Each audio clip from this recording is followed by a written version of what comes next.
Il y a une vérité inconfortable que beaucoup de personnes ne veulent pas accepter. Celui qui te traite avec indifférence, qui joue avec tes émotions, qui ne te valorise pas en réalité, craint de te perdre bien plus que ce que tu crois. Mais le problème est que quand quelqu'un ne te valorise pas, c'est souvent parce qu'il sait qu'il t'a déjà assuré.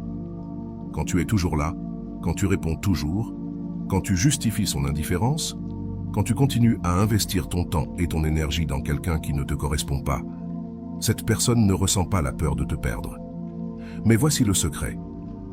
Il y a quelque chose que tu peux faire pour changer la donne.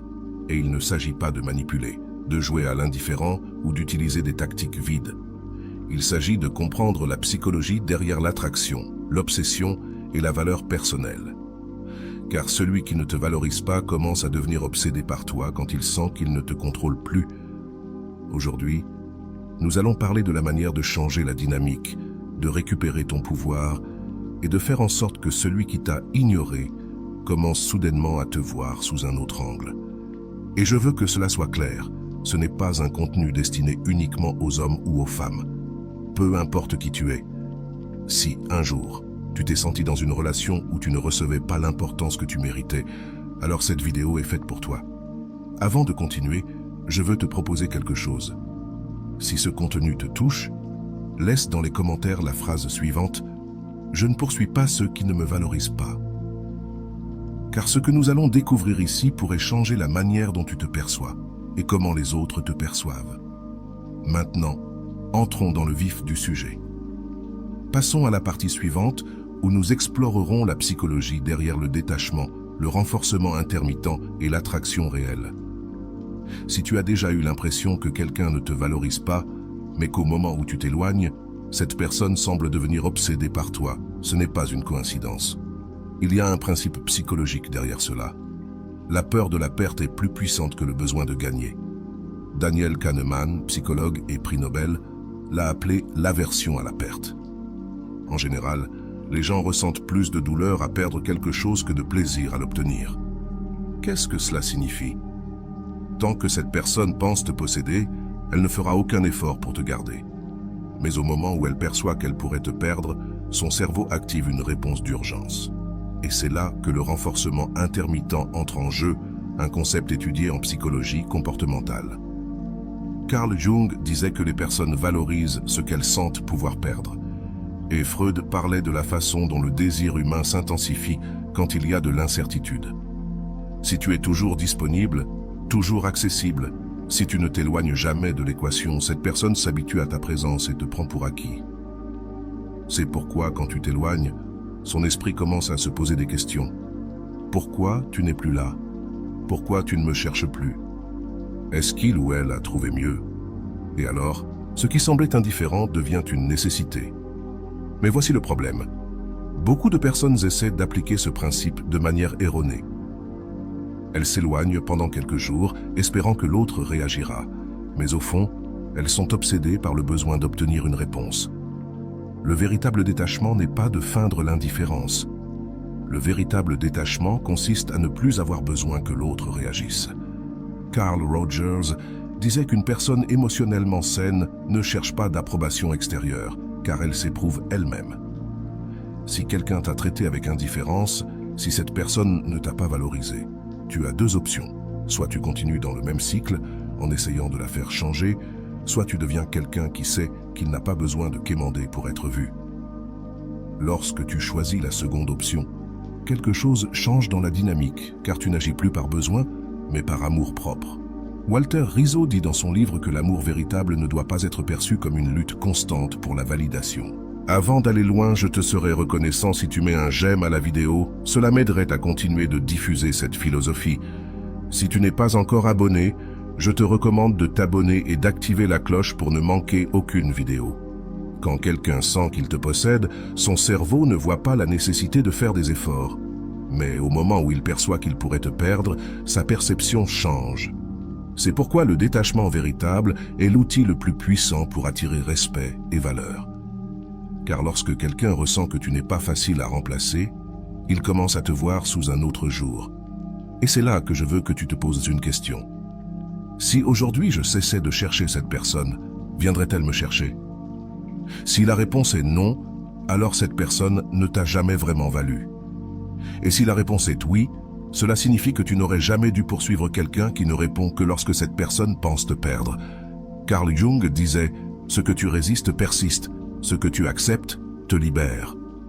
Si quelqu'un ne t'a pas valorisé, ce n'est pas à toi de la convaincre. C'est à toi de montrer par des faits que ta valeur ne dépend pas de son approbation. Si ce contenu résonne avec toi, je veux que tu laisses dans les commentaires. Je ne poursuis pas ceux qui ne me valorisent pas.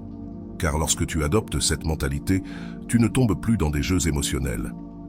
Maintenant, passons à la partie suivante où nous ferons des exercices psychologiques pour que tu puisses appliquer ce principe dans ta vie réelle. Prépare-toi, car ce sera le plus grand changement que tu feras pour toi-même. Jusqu'à présent, nous avons parlé de la psychologie derrière le détachement et comment la perception de la perte peut éveiller l'obsession de quelqu'un qui ne t'a pas valorisé quand tu étais présent. Mais comprendre cela en théorie n'est pas suffisant. Si tu veux vraiment changer la dynamique de tes relations, tu dois appliquer ces principes dans la réalité. Aujourd'hui, nous allons faire des exercices psychologiques basés sur la thérapie Gestalt, la logothérapie et les principes de Carl Rogers sur l'auto-validation. Prends une feuille et un stylo. Si tu te contentes de simplement écouter sans participer, rien ne changera. Si tu veux vraiment que ce contenu transforme ta vie, fais ces exercices. Exercice 1. La lettre que tu n'enverras jamais. Sigmund Freud disait que les émotions réprimées ne disparaissent pas, elles trouvent simplement d'autres moyens de se manifester. Si tu t'es senti ignoré, si quelqu'un ne t'a pas valorisé, il y a beaucoup de choses que tu n'as pas dites. Aujourd'hui, tu vas les écrire.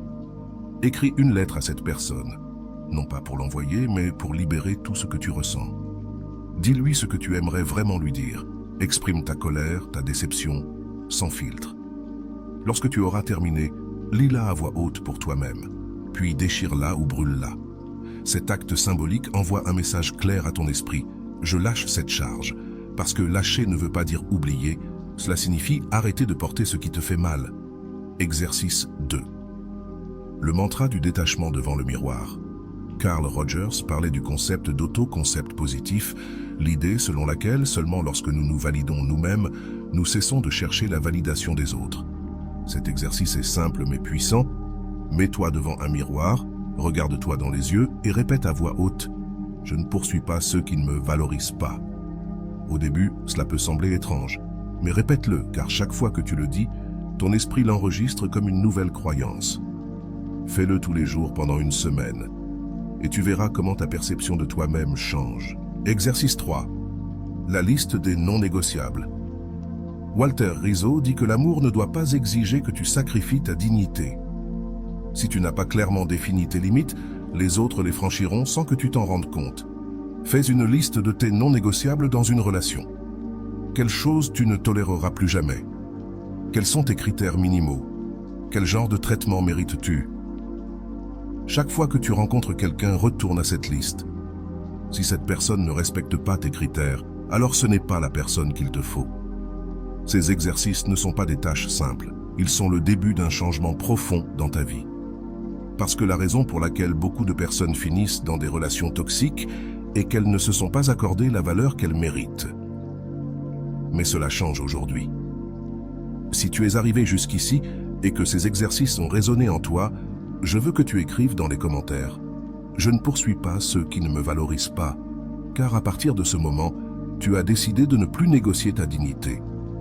Maintenant, passons à la partie suivante où nous allons effectuer une analyse profonde à travers la méthode socratique.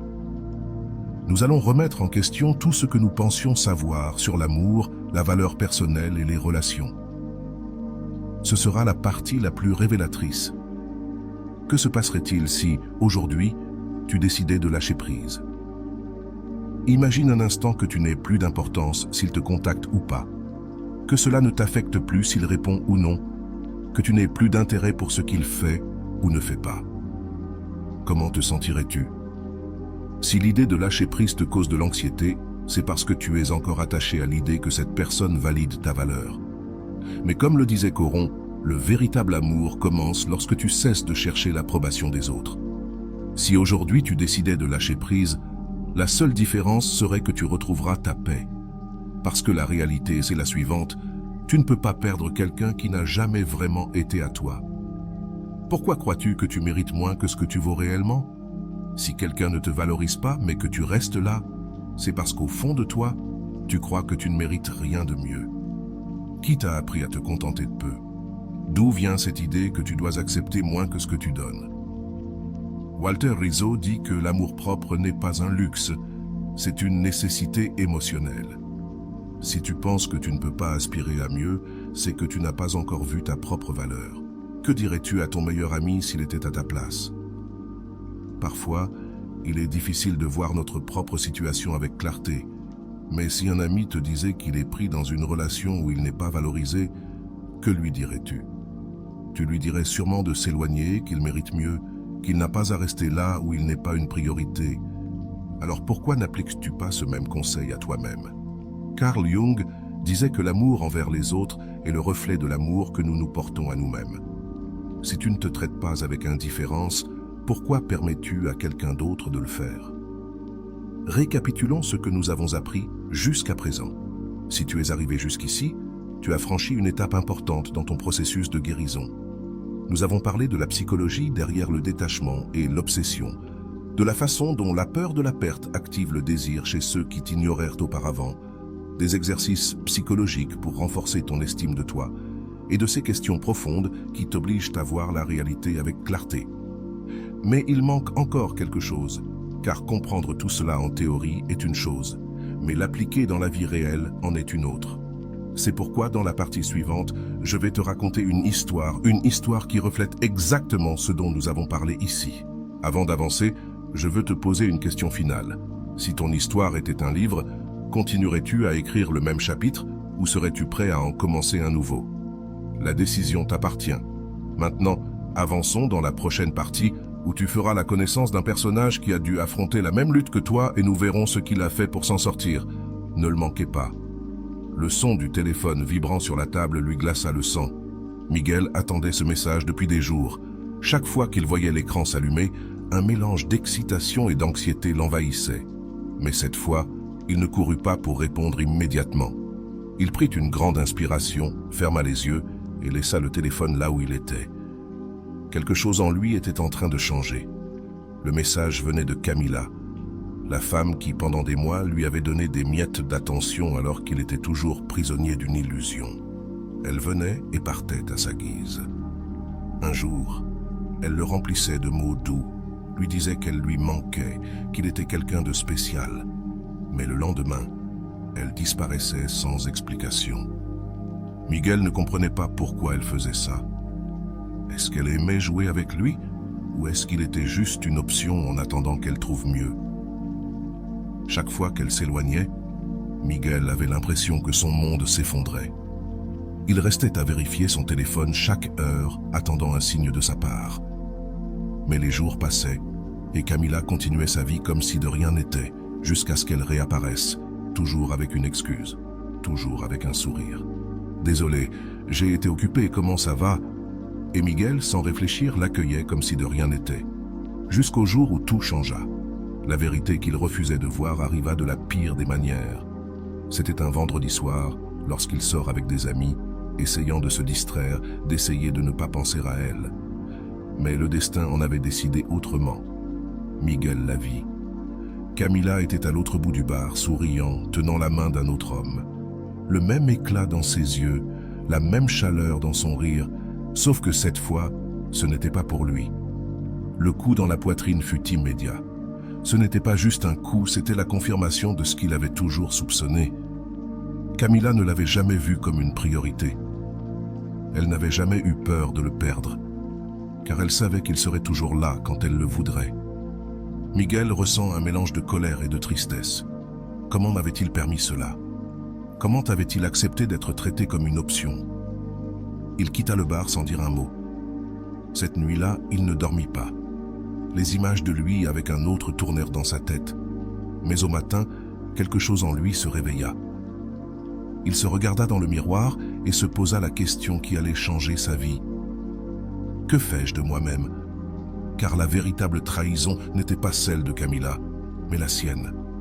C'est lui qui avait permis qu'elle joue avec ses émotions, C'est lui qui avait justifié chaque fois qu'elle l'ignorait. C'est lui qui s'était accroché à une illusion qui n'existait que dans sa tête. Miguel comprit quelque chose qu'il ne voulait pas accepter. Camila ne le choisirait jamais. Pas parce qu'il n'était pas suffisant, mais parce qu'elle ne restait qu'avec ceux qui ne lui donnaient pas de sécurité. Et lui, il lui avait toujours laissé entendre qu'elle pouvait faire ce qu'elle voulait, qu'il resterait là. Mais cela avait pris fin. Aujourd'hui, avec une décision ferme, Miguel prit son téléphone, ouvrit la conversation avec Camila. Le message de la veille était toujours là. Avant, il se serait précipité pour répondre. Mais cette fois, il fit une chose simple. Il supprime le chat, effaça son numéro, et pour la première fois depuis longtemps, il se sentit libre. Libre de l'incertitude, libre du jeu émotionnel, libre de quelqu'un qui n'avait jamais eu peur de le perdre. Mais le processus de Miguel ne faisait que commencer. Couper le contact, c'est une chose, mais guérir de la blessure qu'il t'a fait permettre, c'en est une autre. Et dans la prochaine partie, nous verrons le véritable défi, comment se reconstruire après s'être rendu compte qu'on s'est trahi soi-même. Si cette histoire résonne avec toi, je veux que tu laisses en commentaire. Je ne poursuis pas ceux qui ne me valorisent pas. Car quand tu choisis ton amour-propre, le jeu change pour toujours. Maintenant, avançons dans la prochaine partie, où Miguel affrontera sa plus grande épreuve. L'aube apporta une étrange sensation de vide. Ce n'était ni de la tristesse, ni du soulagement. Miguel s'assit au bord du lit, regardant l'écran de son téléphone. Pour la première fois depuis des mois, il n'attendait pas de message de Camila. Pas parce qu'il ne voulait pas qu'elle le cherche, mais parce que, pour la première fois, il avait accepté que cela ne signifiait rien. Il avait passé trop de temps dans l'illusion. Trop de temps à attendre quelque chose qui ne viendrait jamais. Mais maintenant, il devait faire face à quelque chose de plus difficile que de perdre Camila. Faire face à lui-même. Comment en était-il arrivé là? Comment avait-il permis à quelqu'un qui ne l'utilisait que quand elle en avait envie de le rendre dépendant? Cette question le tourmenta toute la matinée, et les réponses vinrent comme des éclairs. Il se souvint de son enfance, des fois où il avait dû faire des efforts pour recevoir de l'attention, des fois où il avait ressenti qu'il devait faire quelque chose d'extraordinaire pour être vu. Et il se rendit compte de quelque chose de perturbant. Camila n'était pas le problème. Elle n'était qu'un reflet de quelque chose qui avait toujours été en lui. La peur de ne pas être suffisant. Carl Jung disait qu'avant que l'inconscient ne devienne conscient, il dirigera ta vie et tu l'appelleras destin. Miguel avait cru que son histoire avec Camila était spéciale, mais en réalité, il répétait un schéma qui lui avait fait croire qu'il devait mériter l'amour. Mais l'amour ne se mérite pas. L'amour se donne librement, ou ce n'est tout simplement pas de l'amour. Le choc de la réalité fut si fort qu'il eut des nausées. Il voulut prendre le téléphone, lui écrire, lui demander ce que tout cela signifiait, mais il s'arrêta. Pourquoi faire? Pour recevoir une autre excuse, pour lui donner à nouveau le pouvoir de décider quand il pouvait trouver la paix et quand il devait souffrir. Je savais que je n'allais pas tomber dans le piège, mais le dire était facile. Ce qui était difficile, c'était de supporter l'abstinence émotionnelle. Parce que son corps attendait encore la validation, son esprit cherchait encore des raisons pour justifier Camila. Mais le cœur était fatigué. Alors, il fit ce qu'il n'avait jamais fait auparavant. Il enfila ses baskets et partit courir. L'air frais, le bruit de ses pas frappant le pavé, chaque respiration profonde était un rappel qu'il était toujours là, que sa vie ne tournait pas autour d'elle, qu'il pouvait retrouver son équilibre s'il choisissait de le faire. Cette course était plus qu'un simple exercice, c'était un symbole, le premier pas vers quelque chose de différent, vers une vie où il n'avait pas à attendre que quelqu'un le remarque. Carl Rogers disait que lorsque tu acceptes qui tu es, sans avoir besoin de validation extérieure, tu cesses de poursuivre l'amour et tu commences à l'attirer. Miguel ne comprenait pas encore totalement, mais il sentait que quelque chose en lui était en train de se réécrire. Cette nuit-là, il dormit sans anxiété, non pas parce qu'il était complètement guéri, mais parce que pour la première fois depuis longtemps, il savait qu'il était sur la bonne voie. Mais le véritable défi restait à venir, car guérir, ce n'est pas seulement s'éloigner de ce qui te fait du mal, c'est faire face à ce qui, à l'intérieur de toi, a permis que cela se produise. Et dans la partie suivante, nous verrons comment Miguel affronte son plus grand combat, cessez de chercher Camila, même dans ses pensées. Si cette histoire t'a touché, laisse un commentaire disant « Je ne poursuis pas ceux qui ne m'apprécient pas », parce que c'est là que le véritable changement commence. Passons à la partie suivante, où Miguel découvrira ce que cela signifie réellement être libre. Le premier jour sans Camila, c'était un mélange de sensations. D'un côté, il ressentait une étrange paix, mais de l'autre, son esprit continuait de chercher des réponses. Il se demandait encore si elle remarquerait son absence, si elle réaliserait un jour ce qu'elle avait perdu. Mais chaque fois que cette pensée arrivait, Miguel l'affrontait avec une vérité douloureuse. Camila n'avait jamais rien perdu, car pour perdre quelque chose, il faut d'abord l'avoir valorisée, et elle ne l'avait jamais fait. Cette vérité faisait plus mal que tout, car pendant longtemps, il avait cru qu'il avait une place dans sa vie. Mais en réalité, il n'était qu'une option parmi d'autres. Walter Rizzo disait que la pire forme d'auto-illusion est de croire qu'on est spécial pour quelqu'un qui nous traite comme si on était remplaçable. Et c'était exactement ce que Miguel avait vécu. Pour la première fois, il se permit de ressentir la colère, parce qu'avant, il trouvait toujours des excuses pour elle. Il justifiait son indifférence. Mais maintenant, il comprenait qu'il ne s'agissait pas d'un malentendu, il s'agissait du fait qu'il n'avait jamais été sa priorité. Et cette pensée, loin de le rendre faible, le renforça. Parce que si Camila ne l'avait pas valorisé, alors la perte n'était pas la sienne. La perte était la sienne, à elle, mais ce n'était plus à lui de la réparer. Le soleil passait par la fenêtre de sa chambre lorsqu'il prit une décision. Il n'allait plus attendre. Il n'allait plus vérifier son téléphone toutes les 10 minutes. Il n'allait plus se demander si elle allait le chercher ou pas. Carl Jung disait que lâcher prise n'est pas un acte de faiblesse, mais le plus grand acte de pouvoir, et Miguel voulait récupérer son pouvoir. Alors, au lieu de rester à la maison à attendre, il sortit. Il alla à la salle de sport, retrouva des amis qu'il n'avait pas vus depuis des mois, rit sans se soucier de savoir si elle lui écrivait ou non. Et un moment, il se rendit compte de quelque chose qui le surprit. Des heures étaient passées sans qu'il pense à elle, pas parce qu'il l'avait oubliée, mais parce que sa vie commençait à s'étendre au-delà d'elle. Cette nuit-là, avant de dormir, il vérifia son téléphone une dernière fois. Il n'y avait toujours pas de message de Camila, mais cette fois, il ne ressentit pas d'anxiété. Il ressentit de la liberté. Parce que son bonheur ne dépendait plus de savoir si elle réalisait ou non ce qu'elle avait perdu. Ce n'était pas son combat. Son combat, c'était de se reconstruire lui-même. Et dans la partie suivante, nous verrons comment Miguel découvre le véritable sens de s'aimer soi-même.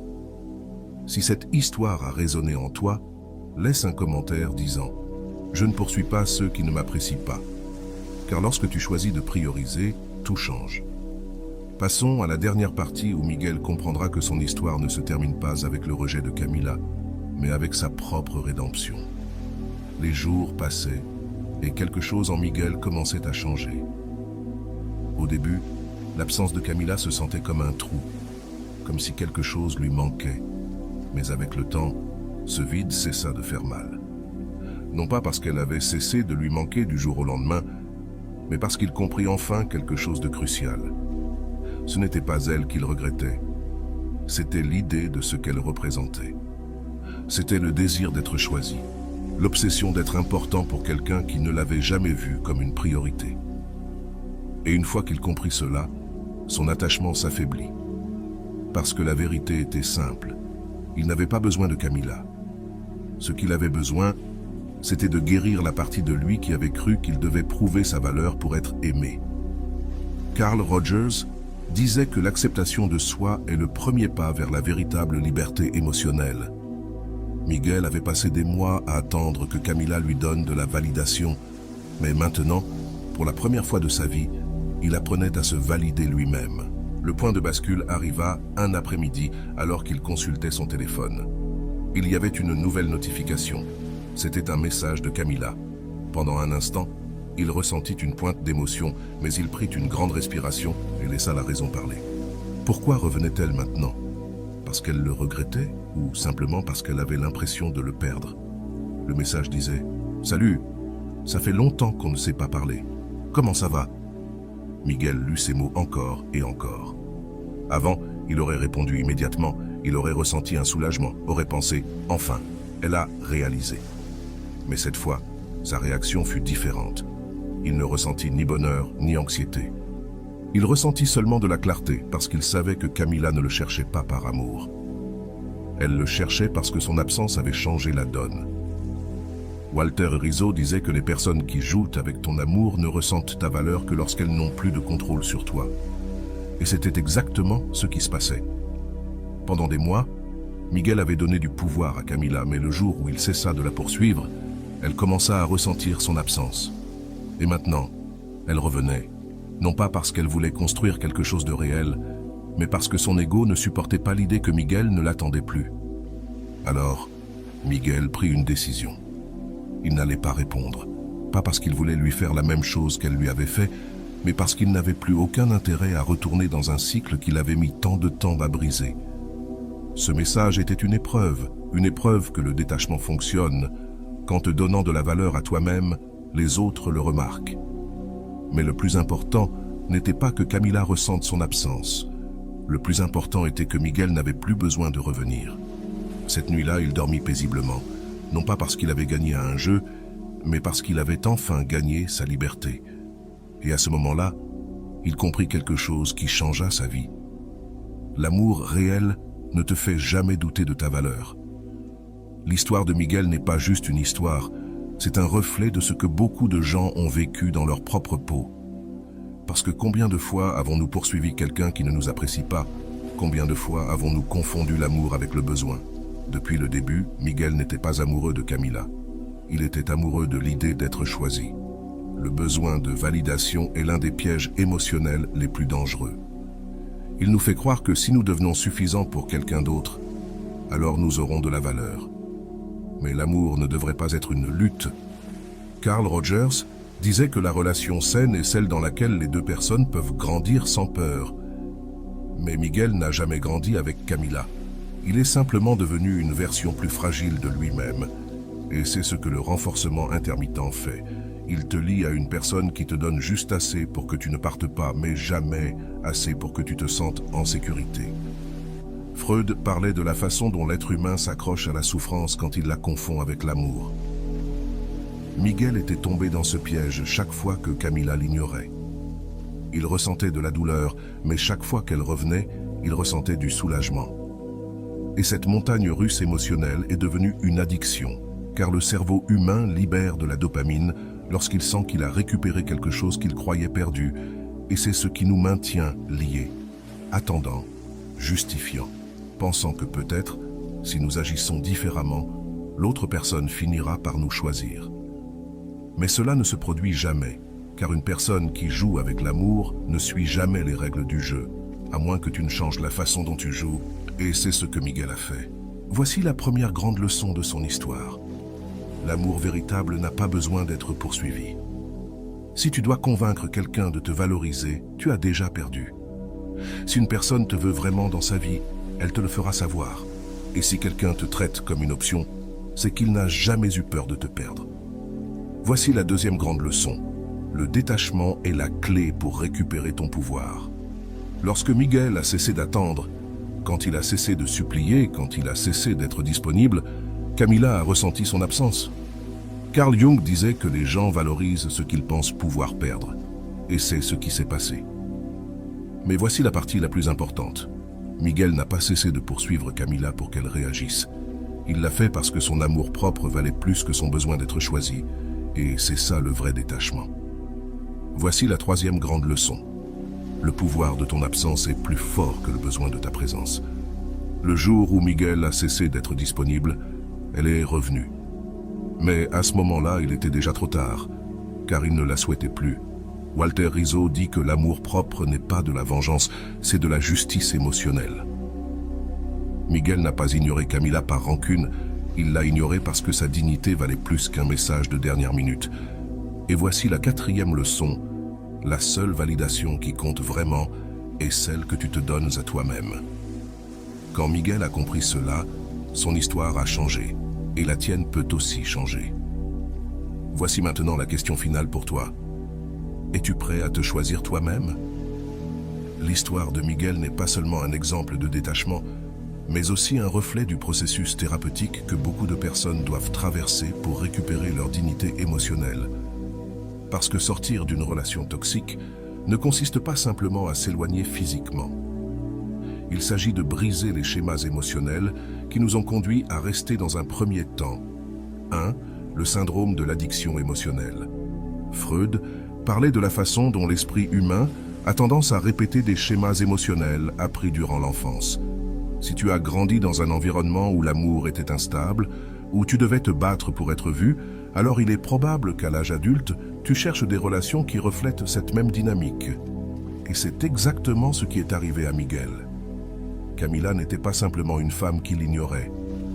Camila était le reflet de toutes les insécurités que Miguel traînait depuis son passé. Car lorsque nous ne guérissons pas nos blessures, nous les répétons encore et encore avec différentes personnes. Walter Rizzo dit dans « Aimer ou dépendre » que la tendance émotionnelle est une addiction déguisée en amour. Et Miguel était piégé dans cette addiction, car chaque fois que Camila s'éloignait, il ressentait de l'anxiété. Et chaque fois qu'elle revenait, il ressentait du soulagement. Cette montagne russe émotionnelle n'est pas de l'amour, c'est du renforcement intermittent, un phénomène psychologique largement étudié. Le cerveau libère de la dopamine lorsqu'il sent qu'il a récupéré quelque chose qu'il croyait perdu. Et c'est pour cela que les relations toxiques sont si difficiles à lâcher.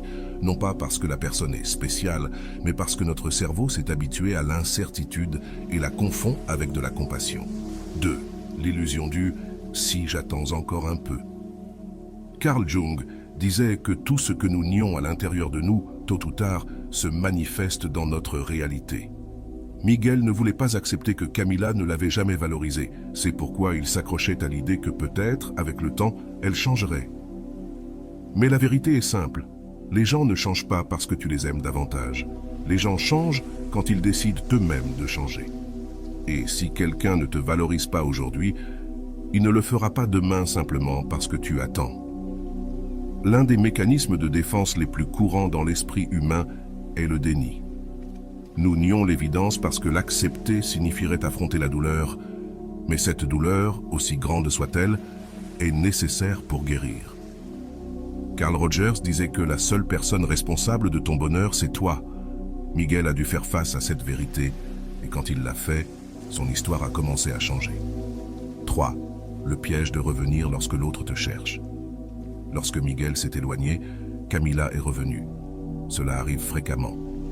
Lorsque quelqu'un sent qu'il te perd, son cerveau entre dans un état d'urgence, non pas parce qu'il te veut réellement, mais parce que son ego ne supporte pas l'idée de ne plus avoir de pouvoir sur toi. Mais c'est ici que beaucoup de gens échouent, car lorsque l'autre personne revient, ils croient qu'ils ont enfin obtenu ce qu'ils voulaient, et retombent dans le même cycle. Mais la réalité est celle-ci. Si quelqu'un ne te cherche que lorsque tu t'éloignes, ce n'est pas de l'amour, c'est du contrôle. Et l'amour véritable n'est pas un jeu de pouvoir. C'est un espace sûr où tu n'as pas besoin de prouver constamment ta valeur. Walter Rizzo dit que celui qui te veut réellement dans sa vie te le prouve par des actes, pas par des miettes. Et Miguel a appris cette leçon lorsqu'il a décidé de ne pas répondre au message de Camila, parce qu'il a compris que sa valeur ne dépendait pas de sa validation. Ce fut son moment de réveil. 4. La guérison n'est pas un instant, c'est un processus. Sortir d'une relation toxique ne signifie pas qu'en un jour tout s'améliore. Miguel a eu des jours de doute, des moments où il a ressenti la tentation de revenir, car le détachement ne se construit pas du jour au lendemain.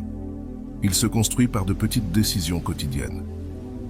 Chaque fois que Miguel a choisi de ne pas lui écrire, chaque fois qu'il a décidé de se concentrer sur sa propre vie, chaque fois qu'il a remplacé l'anxiété par la paix, ces petites décisions ont reconstruit son être intérieur. Carl Jung disait que le processus d'individuation est le chemin pour devenir celui que tu es vraiment, sans les attaches de ce que les autres attendent de toi. Et c'était le chemin que Miguel parcourait. Un chemin où il n'avait plus besoin de prouver sa valeur à personne, juste à lui-même. 5. La victoire n'est pas que l'autre personne te manque, c'est que cela ne t'importe plus. Le grand moment de transformation de Miguel n'a pas été lorsque Camila l'a cherché, mais lorsqu'il a réalisé qu'il n'avait plus besoin d'elle.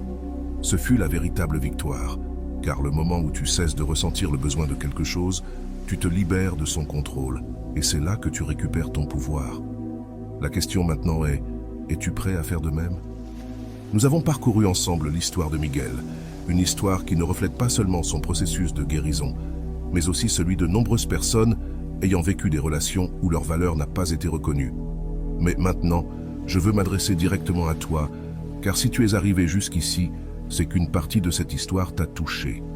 Peut-être que tu t'es vu en Miguel, peut-être que tu as reconnu quelqu'un comme Camila dans ta vie, peut-être que tu as compris pour la première fois que ce que tu as appelé l'amour est en réalité une addiction émotionnelle, et ce que je veux que tu comprennes aujourd'hui, c'est ceci. Tu peux sortir de ce cycle. Ce ne sera pas facile, ce ne sera pas rapide. Mais chaque jour où tu choisis ta paix plutôt que ton anxiété, tu seras plus proche de la liberté. Carl Jung disait que celui qui regarde à l'extérieur rêve, celui qui regarde à l'intérieur s'éveille. Il est temps de s'éveiller. Il est temps de te regarder avec honnêteté et de te demander de quoi ai-je besoin pour me sentir complet, sans dépendre de qui que ce soit. Car la réponse n'a jamais été en une autre personne, elle a toujours été en toi. Maintenant, avant de conclure, je veux te demander quelque chose. Si cette histoire t'a parlé, si tu sens que ce contenu t'a ouvert les yeux d'une manière ou d'une autre, je veux que tu laisses dans les commentaires la phrase suivante: « Je ne poursuis pas celui qui ne me valorise pas. » Car chaque fois que tu l'écris, tu envoies un message à ton esprit que tu es prêt à changer. Et si tu veux franchir la prochaine étape de ta guérison, je tiens à te rappeler que le processus ne s'arrête pas ici. Le véritable changement se produit lorsque tu décides de travailler sur toi chaque jour, lorsque tu décides que ton bien-être est plus important que tout le reste. Alors maintenant, c'est à toi de jouer. Choisis ta paix, choisis ton amour-propre, choisis de ne plus être le personnage secondaire dans l'histoire de quelqu'un d'autre et deviens le protagoniste de ta vie. Merci d'être allé jusqu'ici, merci de t'être écouté, et souviens-toi toujours de ceci. L'amour le plus important de ta vie est celui que tu construis à l'intérieur de toi. Et voilà, j'espère que vous avez trouvé beaucoup de valeur dans cette vidéo.